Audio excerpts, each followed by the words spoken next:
हम बात करने जा रहे हैं मैटरनिटी बेनिफिट एक्ट के बारे में, जो कि फॉर्मल सेक्टर की महिलाओं के लिए पेड लीव की व्यवस्था करता है।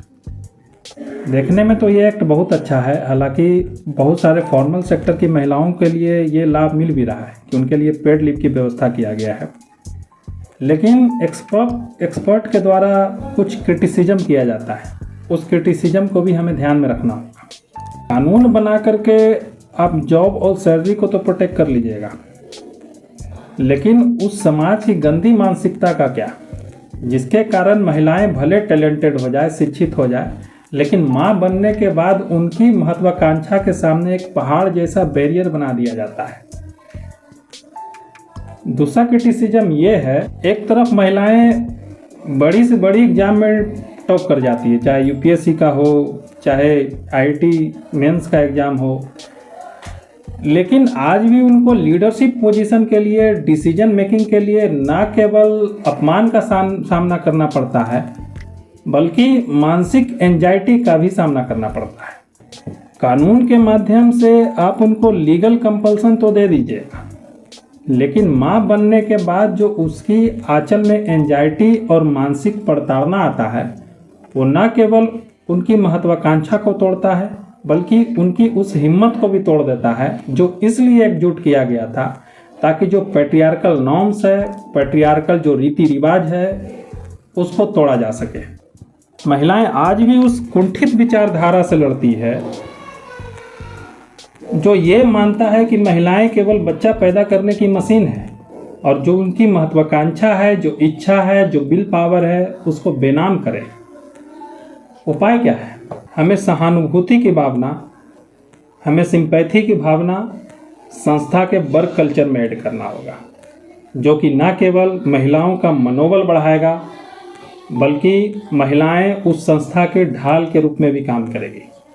कानून तो अपना काम कर रही है, लेकिन परिवार को भी यह बात समझना होगा कि बच्चा पालना केवल महिला का काम नहीं है, माँ का काम नहीं है, बल्कि पूरे परिवार का, पूरे फैमिली का एक कलेक्टिव जिम्मेदारी है।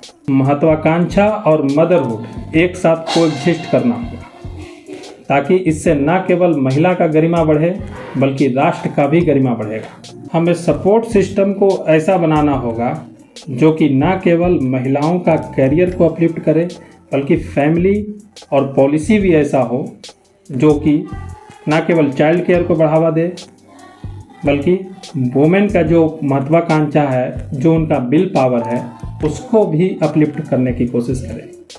हालांकि कुछ एक्सपर्ट कहते हैं कि जो महिलाएं जॉब करती है, उनके लिए कुछ वुमेन को क्या किया जाए, हायर किया जाए, जो कि वो क्या करेगी कि चाइल्ड केयर को अपनाएगी, चाइल्ड केयर को अडॉप्ट करेगी, ताकि जो वुमेन है वो अपना काम कर सके।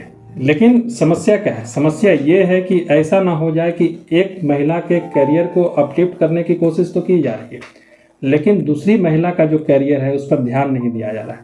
तो इसका उपाय क्या है? वो महिलाएं जो कि चाइल्ड केयर का काम करेगी, उस काम को करने के लिए आगे आएगी, तो उनके लिए भी एक लीगल स्टैंडर्ड सेट करना होगा, एक ऐसा लीगल स्ट्रक्चर बनाना होगा जिसके साथ दोनों की दोनों वुमेन का क्या हो, करियर अपलिफ्ट हो, प्लस वो क्या करे, दोनों की दोनों वुमेन वो आगे बढ़े।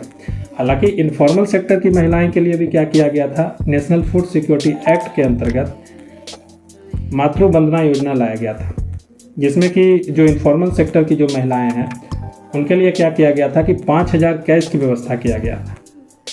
लेकिन समस्या क्या है? समस्या जो कि विपक्षी दल के द्वारा बताया गया है, एक्सक्लूजन किया गया है वुमेन का, प्लस इसका जो कवरेज है जो 68% तक था, उसके कवरेज को भी 12% तक ला दिया गया है। इसके अलावा इस स्कीम में इनएफिशिएंसी देखने को मिल रहा है। इसके अलावा इसमें जो फंड है वो भी फंड भी ढंग से नहीं दिया गया है, और जो फंड दिया भी गया है उसका भी यूज बढ़िया से नहीं किया जा रहा है। तो ये सारे के सारे चीज़ों पर क्या करना होगा, हमें ध्यान देना होगा, तभी हम एक ऐसा देश बनाएंगे जिनमें देश की जो आधी पॉपुलेशन है वो देश की गरिमा बढ़ाएगी, देश की एक आर्थिक इंजन के रूप में भी काम करेगी, बल्कि एक समाज में एक परिवर्तन के रूप में भी काम करेगी।